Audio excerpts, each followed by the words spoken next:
Part 30 की शुरुआत वहीं से होती है जहाँ पिछला एपिसोड खत्म हुआ था। गुआन आग को देखकर ही काफी ज्यादा घबरा जाता है और उसे याद आता है जब उसने सपने में अपने आप को जलते हुए देखा था, इसीलिए वो तो बहुत ज्यादा घबरा जाता है और उसकी ऐसी हालत देखकर बटलर उससे बात करने के लिए बाहर ले आता है, जहाँ उससे पूछता है कि आपको क्या हो रहा है। गुआन पहले तो उसकी बात को इग्नोर करने की कोशिश करता है कि कुछ भी तो नहीं है, सब कुछ सही है। और बटलर कहता है कि आप मेरे सामने झूठ नहीं बोल सकते, आपको पहली बार मैंने इतना ज्यादा घबराया हुआ देखा। अब भी गुआन थोड़ा टफ एक्टिंग करते हुए कहता है, मैं और घबराऊंगा? ऐसा तुमने कैसे सोच लिया? मैं एक डेमन हूँ। बटलर कहता है, अच्छी एक्टिंग है पर आप मुझे बुद्धू नहीं बना सकते। जो सुन गुआन थोड़ा गुस्से में कहता है कि अपनी बकवास बंद करो और थिएटर लौट जाओ। कहकर वो जाने लगता है तो बटलर कहता है, ठीक है फिर मैं जाकर दोही को इन सब के बारे में बता देता हूँ, तब तो वो आपको घर से निकलने ही नहीं देगी। जो सुन गुआन भाग कर लौट आता है, उसे ऐसा करने से मना करता है। बटलर कहता है, ठीक है फिर मुझे बताओ कि आपके साथ क्या हो रहा है। तो गुआन उसे अपने सपने के बारे में बता देता है कि मैंने अपने आप को सपने में जलते हुए देखा, मेरी पूरी बॉडी जल रही थी, इवन मुझे तो अभी भी अपने उंगलियों में जलने का फील हो रहा है। बटलर पूछता है, क्या ये वही ना खत्म होने वाली आग थी? गुआन कहता है, पता नहीं, पर अभी जो मैं फील कर रहा हूँ शायद उसे ही इंसान डर कहते हैं। जो सुन बटलर उसे सिंपैथी दिखाते हुए उसे गले लगने लगता है, पर गुआन उसे हटाकर कहता है कि शायद मेरे पावर्स कमजोर पड़ने की वजह से मैं मेंटली भी थोड़ा कमजोर पड़ गया हूँ, पर जैसे ही मैं रिकवर हो जाऊंगा सब कुछ नॉर्मल हो जाएगा। इधर ऑफिस में तो गायोंग आ जाती है, वो गुआन के बारे में पूछती है तो सॉन्ग बताता है कि वो बाहर गया है। तो गायोंग दोही से मिलने आती है, तो दोही उसे टी या कॉफी पूछती है। गायोंग कहती है कि मैं यहाँ तुमसे कोई चिटचैट करने नहीं आई हूँ। देन उसे कहती है कि डायरेक्टर गुआन का फायदा उठाना बंद करो और उन्हें जाने दो। दोही कहती है कि हमें एक दूसरे की जरूरत है, जिस पर गायोंग कहती है कि सिर्फ तुम्हें उनकी जरूरत है, तुम उनकी टैटू के जरिए उनकी कमजोरी का फायदा उठाकर उन्हें अपने आगे पीछे घुमा रही हो, जिस चक्कर में वो ऑलमोस्ट मरने वाले थे। आखिर तुम कब तक ऐसे सेल्फिश बनकर उनकी जान को खतरे में डालती रहोगी? इसलिए अपनी प्रॉब्लम में डायरेक्टर गुआन को इन्वॉल्व करना बंद करो। दोही चुपचाप से उसकी ये सारी बातें सुनती है। इधर बटलर गुआन को बताता है कि मैंने सारे सीसीटीवी चेक किए और आपका शक सही था, किसी ने आपका डेमन मैनुअल चुरा लिया है, क्योंकि 1 घंटे का फुटेज गायब था और जिस दिन आप पर अटैक हुआ उस टाइम बाहर के कैमरास काम नहीं कर रहे थे, जो कि उसी किलर ने किया था। जिस पर गुआन कहता है कि इसका मतलब है कि उस किलर ने ही डेमन बुक को चुराया है, यानी कि उसे मेरे बारे में सब पता है। सीन कट होता है, गुआन और बटलर ऑफिस में आते हैं। सॉन्ग उसे बताता है कि आपको ढूंढते हुए एक लड़की यहाँ पर आई थी। तभी गायोंग दोही के केबिन से बाहर आती है, तो वो गुआन को देखकर उसके गले लग जाती है और उसे सही सलामत देखकर खुश होती है। केबिन से दोही भी इन्हें देखती है। देन गुआन, गायोंग और बटलर तीनों नीचे आते हैं। गायोंग बटलर को जाने के लिए कहती है क्योंकि उसे गुआन से कुछ बात करनी है। बटलर के जाने के बाद गायोंग गुआन से पूछती है कि मुझे पता चला कि आपकी पावर्स फ्लिकर कर रही है। गुआन कहता है, चिंता करने की जरूरत नहीं है, टैटू वापस मिलते ही ठीक हो जाएगा। गायोंग कहती है, आपको पता है ना कि दोही की वजह से आपकी पावर्स कमजोर पड़ रही है। गुआन कहता है, ऐसी कोई बात नहीं है। गायोंग कहती है, यही बात है पर आप मानना नहीं चाहते। आपको सब पता होते हुए भी कि दोही की वजह से ही आपके साथ ये सब कुछ हो रहा है, आप सच को मानना क्यों नहीं चाहते? गुआन कहता है, इस बारे में तुम्हें सोचने की जरूरत नहीं है। तो गायोंग पूछते है कि क्या अब वो आपके लिए स्पेशल है और उसके लिए आपके दिल में स्पेशल जगह है? जिसन गुआन उसकी ओर देखता है तो गायोंग कहती है कि आप और ज्यादा इंसान बनते जा रहे हो, दोही की वजह से आप इंसानों की तरह इमोशंस फील कर रहे हो, क्योंकि आपको दोही से प्यार हो गया है। ये सब सुन गुआन उसे चुप रहने के लिए कहता है, पर गायोंग कहती है कि प्यार से बड़ा और कोई सबूत नहीं है कि आप इंसान बनते जा रहे हो। गुआन उसे चुप होने के लिए कहता है, पर गायोंग कहती है कि अभी आपको रुकना चाहिए, क्योंकि आप एक डेमन हो तो एक डेमन की तरह ही एक्ट करो। आप ही ने तो कहा था कि इंसान कमजोर और बेकार होते हैं, तो क्या आप भी उनमें से एक बनना चाहते हो? गुआन तो गायोंग की बातें सुनकर सोच में पड़ जाता है। रात को घर जाते हुए गुआन और दोही दोनों ही गायोंग की बातों के बारे में ही सोचे जा रहे थे, जिस वजह से दोनों अपसेट होते हैं। बटलर उन्हें ऐसे देखकर गाना प्ले करने के बारे में पूछता है, पर दोनों मना कर देते हैं। तो गुआन दोही से पूछता है कि गायोंग तुमसे मिलने आई थी, कहीं उसने तुमसे कुछ उल्टा सीधा तो नहीं कहा? दोही झूठ बोल देती है कि उसने तो बस मुझे इनवाइट किया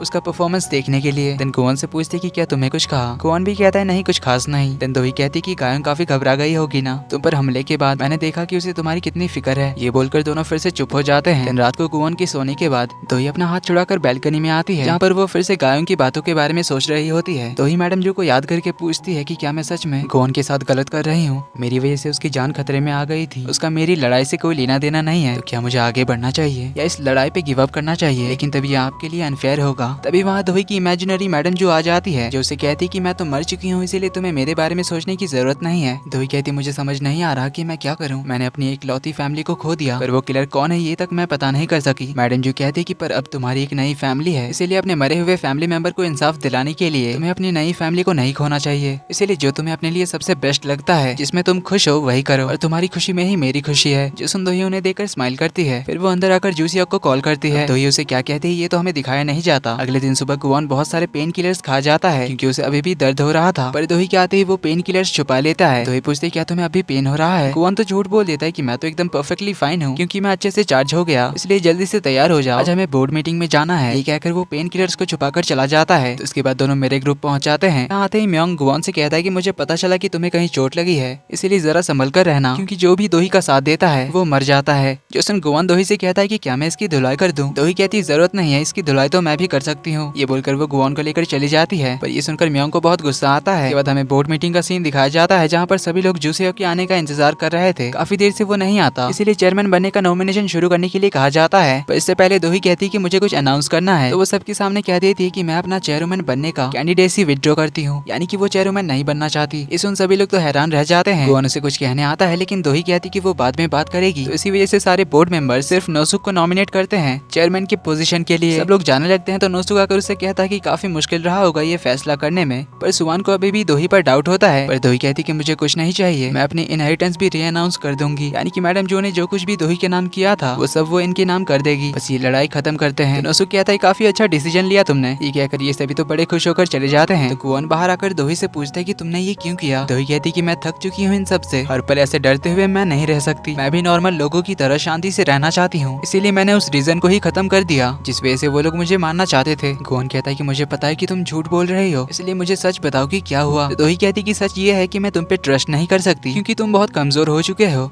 इसीलिए मुझे प्रोटेक्ट करना तो दूर की बात है, तुम अपने आप को भी प्रोटेक्ट नहीं कर सकते। अब उसकी ये सारी बातें सुनकर गुआन तो हैरान रह जाता है। तो ये कहकर दोही चली जाती है और हम देखते हैं गुआन को फिर से सीने में दर्द होने लगता है। वो तो दर्द में नीचे बैठ जाता है। वहीं उसे ऊपर से म्योंग देखता है तो वो समझ जाता है कि गुआन अब पहले की तरह पावरफुल नहीं है और वो काफी कमजोर हो चुका है। इसीलिए वो किलर को मैसेज करके बताता है गुआन के पावर्स के साथ कुछ गड़बड़ है और वो इस वक्त बहुत कमजोर है। ये सुनकर किलर को थोड़ी हिम्मत मिलती है, वरना वो अब तक तो बहुत ज्यादा घबराया हुआ था। म्योंग नीचे आने लगता है तो वो देखता है कि उसके डैड भी गुआन और दोही को ही देख रहे थे। फिर ये बाप बेटे दोनों एक दूसरे को घूरने लग जाते हैं। इधर नोसुक अपनी फैमिली के साथ लंच कर रहा था। सुवान को अभी भी बिलीव नहीं हुआ था कि दोही ने इतनी आसानी से सब कुछ छोड़ दिया, पर उसके जैसी जिद्दी लड़की ऐसा कैसे कर सकती है। नोसुक की वाइफ कहती कि शायद उसके साथ जो कुछ भी हो रहा है उससे शायद वो डर गई, इसीलिए उसने ये फैसला किया। पर सुवान को अब भी उस पर डाउट होता है, कहती है कहीं ये उसका कोई प्लान तो नहीं है। लेकिन नोसुक कहता है कि ऐसी कोई बात नहीं है, वो डर गई है। रिसेंटली उसके बॉडीगार्ड पर जो हमला हुआ उसे देखकर तो और ज्यादा, इसलिए इन सब के बारे में सोचना छोड़ो, हमें सेलिब्रेट करना चाहिए। नोसुक की वाइफ और सुवान उसे कांग्रेचुलेट करने लग जाती है, लेकिन म्योंग कहता है कि अभी ये चेयरमैन नहीं बने, अभी तो बस डैड का नाम नॉमिनेट हुआ है, इसीलिए हमें सेलिब्रेशन में जल्दबाजी नहीं करनी चाहिए। ये कहकर वो जाने लगता है तो नोसुक उसे गुस्से से वापस बुलाता है और सबके खाना कंप्लीट होने तक यहीं पर बैठने के लिए कहता है। जो सुनकर म्योंग को काफी गुस्सा आता है, लेकिन वो आकर बैठ जाता है। इधर गुआन दोही की बातों के बारे में सोचकर अपसेट होता है, लेकिन बार बार उसी के बारे में सोचने लग जाता है। प्लस सपने में जलने वाली मेमोरी से भी वो काफी ज्यादा परेशान होता है।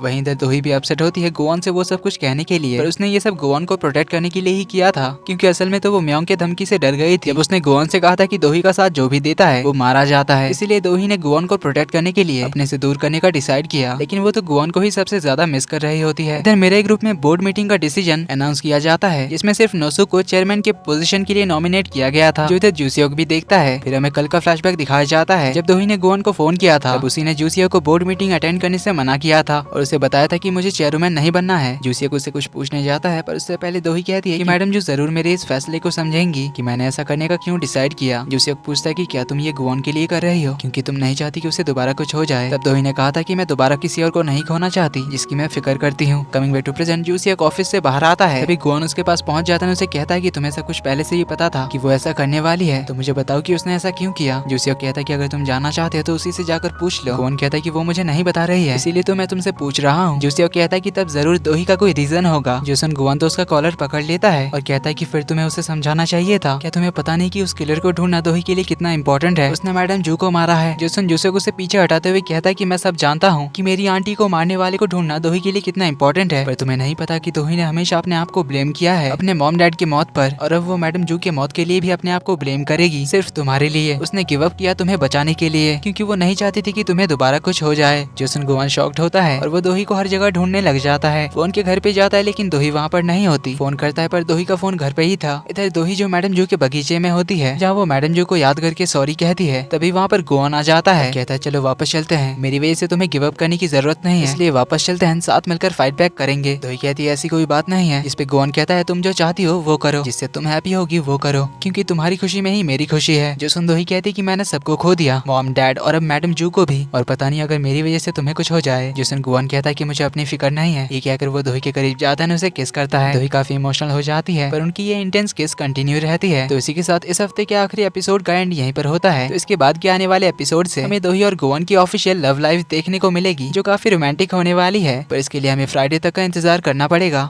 वीडियो पसंद आई तो वीडियो को लाइक कर देना, चैनल पर पहली बार आए तो do subscribe and hit the bell icon. जल्दी ही मिलते हैं अगले पार्ट में, तब तक के लिए take care and bye bye.